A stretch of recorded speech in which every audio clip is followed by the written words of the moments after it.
speaking of Abbey Road, they did record some music at Abbey Road Studios October 3rd, 1978. One particular session, it's so interesting to me. You talk about a super group. This is beyond super. Talk about this track, Rockestra Theme, and who's on it, and also who's not on it, because I know Keith Moon was supposed to be on it, but he had just passed away. Yeah, that was an old idea by Paul to basically have like a classical orchestra, but made of rock instruments, so guitars, drums, basses, pianos, and put a super group of musicians together. So what happened was that he talked about it with the other members of Wings. So they first recorded a track, Rockestra Theme, which was an old track that Paul wrote around 1973, and they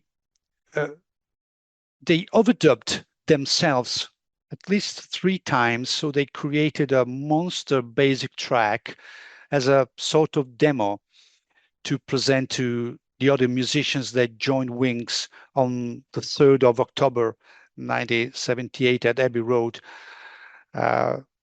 Pete Townsend was there, John Bonham was there, David Gilmour was there. I mean, the total of musicians were 23, including Wings and a horn section there.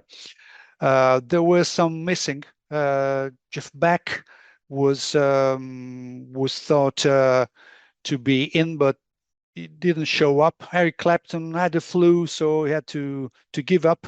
Elton John has another commitment, so he couldn't be there.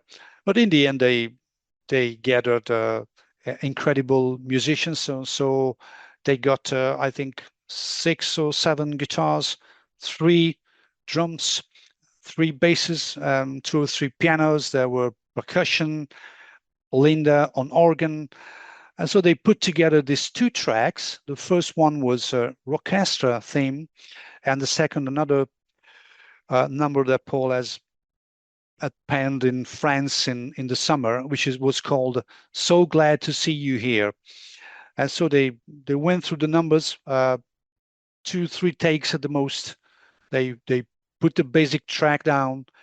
They were filmed, but the musicians didn't know Paul was filming.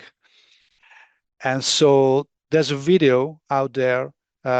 Portions of the video were bootlegged since way back, and portions were also included in a couple of DVD of Paul McCartney. But at the time, the musicians didn't know that they were filmed. And so apparently, this is one of the blocking factors for the archive collection of the album. Legal issues. They had to give permission, right? I think so. So it's a rumor that is floating around since way back. Well, it's possible that someone says, well, I didn't know I was filmed, so can you please pay me, blah, blah, blah. You never know. You never know. Yeah, Gilmour's on there, Pete Townsend, you mentioned John Bonham, Kenny Jones. John Paul Jones is in there too. Ronnie Lane's in there.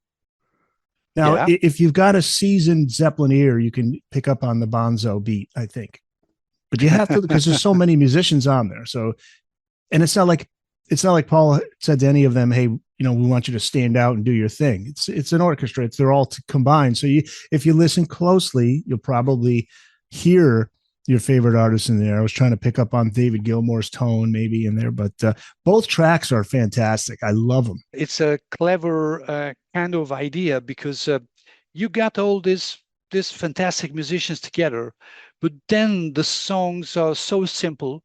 Rockestra Theme is just one riff, which is not particularly complicated. There's no virtuoso guitar solos in. And the other half of the song is like a sequence of chords, nothing more.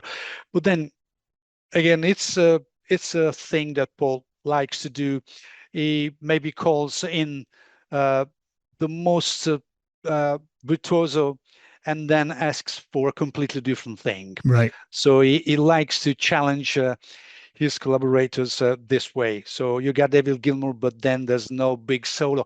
Well, then there are other instances where you have Gilmour and you have a big solo, like was the case of No More Lonely Nights. But in this case, you have to listen very attentively with your headphones to understand a little bit better about the contributions of the various musicians.